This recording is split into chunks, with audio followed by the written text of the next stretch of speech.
What is going on, everybody? Welcome back to the channel. After Sound here, bringing you Splinterlands content every single day. We also stream right here on this channel as well as on Twitch, so make sure you come by and say hello.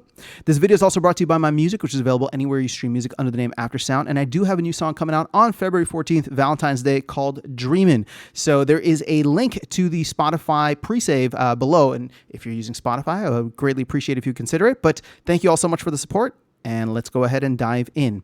So I want to talk about SPS again here in this in a broader context. Now, I gave my SPS goal at the beginning of the year that I want to hit, roughly 500,000 SPS in my main account, and just move like if I can hit that by the end of the year, which I think I'd be on track to as long as I continue earning at the levels that I am now.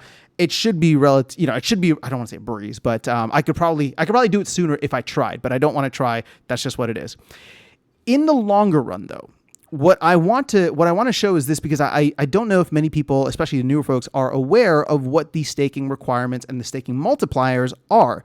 So if you're coming into the game, right, there's the whole SPS multiplier, and you can come in here and see where things land by each of the different league tiers, or the tiers within leagues, and then, of course, with the different multipliers. Now, keep in mind, the graph that you're looking at right now, or the chart that you're looking at right now, is only for Modern. Wild was updated, so it's essentially double this. So anytime you see a number here, just double it for Wild, and you should be good.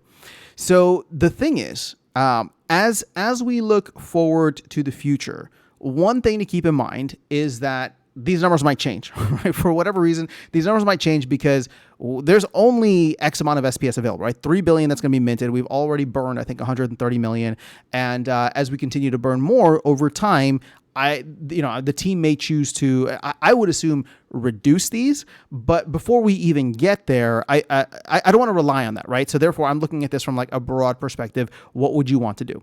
So for myself, I'm looking at this really from a Wild perspective, because I think if my long-term goal with the game, especially once Chaos Legion rotates out, is probably just to play in Wild format. Maybe participate in survival mode, and maybe do little things here and there for Modern.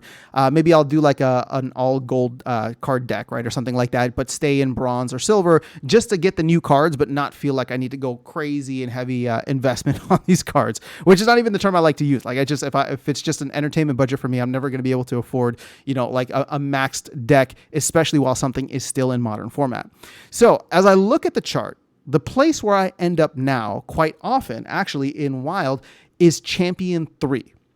So if you see this, right, Champion 3 is 243,000. Well, actually, look at the different, so there's the ratings, but then look at the different multipliers. Now, the reason I'm fixated on the 10x multiplier, and this might be irrelevant for newer players, but in case you're curious why I am fixated on it, is because this used to be the default, right? Everybody used to get a 10x multiplier, and then when they implemented the staking requirements, or the multiplier overall, it allowed you to still earn, but if you didn't have enough SPS, well, then you were earning at whatever the appropriate ratio was. So, you can earn at a 2x multiplier, 2x, 4x, 6x. And again, there's a gradient, right? So like there is a 5x and a 7x, just depending on where you're at in this range. So the thing is, for me, if I'm getting into Champion 3, 243,000, and if we double that, it's roughly 500,000, would give me that 10x multiplier, right? Now, obviously, I could try to go for more, and if you look at this, 741,000 means that I'm looking at like 1.5 million to get the 12x multiplier. But I think that at a certain point, there would be like diminishing returns. I wouldn't need to go for that. 1.5 million seems like overkill at this point. But this shows how I arrived at that 500,000 number. Now, the thing is, as I move forward, if I'm going to be playing in Champion more often, something that I may want to consider, right, is, what if I can get into Champion 2 and I want to continue getting that 10x multiplier? Well, what does that look like if I bump it up one? All right, so 322,000, it'd be roughly, we'll just say like 650,000. So that would be like a stretch goal for me. If I continue wanting to reach that, then that's where I would look. Now, for those of you playing, for the newer players, if you're playing in modern format, again, you don't have to double the numbers, just look at what's here. But I wanted to present this to you guys. And again, it's available on the Splinterlands, whatever this is called, support.splinterlands.com, right? So you can go in, or you can just go into the tooltips within the game and search SPS Multiplier. It'll take you to this article where you can kind of break it down.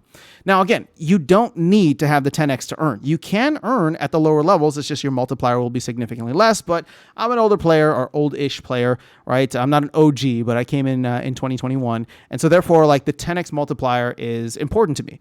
And if I ever want to try to attain Champion 1, then getting up to 800,000, 850,000 would probably be the goal to keep that 10x multiplier. Now, at this point, I'm sticking with my 500,000 for the long run, right? Once I get to 500,000, we'll see what things look like for me within the game, depending on what cards I have, depending on what older cards, right? Wild cards, I'd be able to purchase maybe for relatively cheap. Again, I'm in a situation now where I'm like, I don't know what to spend my money on, whether I should buy some of these Rebellion Summoners or maybe just go and buy some of the older wild cards and see how they, the cards that are in wild format, just because they're so much cheaper, right? So that's where my head is right now. And I have bought a couple of Rebellion cards here and there, but that's just, again, it's more so just to enhance the experience right now. That's all going to change in a couple of months when Conclave Arcana comes out, and I have to determine what my relationship with Conclave Arcana is going to be, let alone Rebellion, and then, of course, everything in wild format. But as I said, wild format seems like the long-term plan for me, unless Bitcoin goes to like $10 million, and then I can come back and buy all the other cards. But at this point, we'll see. Or SPS goes to whoever knows. But either way, at this point, I'm sticking with the 500,000 as like my main goal. But I am calling out, right, if I want to be a little bit more competitive in wild format and try to hit Champion 2, I may try to go for that 650, right, or around 650. So again, just wanted to share this with you all, especially for a lot of the newer players that have come in, or players that may not have been around when the SPS staking requirements or the multiplier came about. But this is where you can check it. This is how you can see and plan long-term what you want your stack to look like. But that is all I have for you guys in this video. Let me know your thoughts in the comments below. Otherwise, I'll catch you all in the next one and see you around the game. Take care.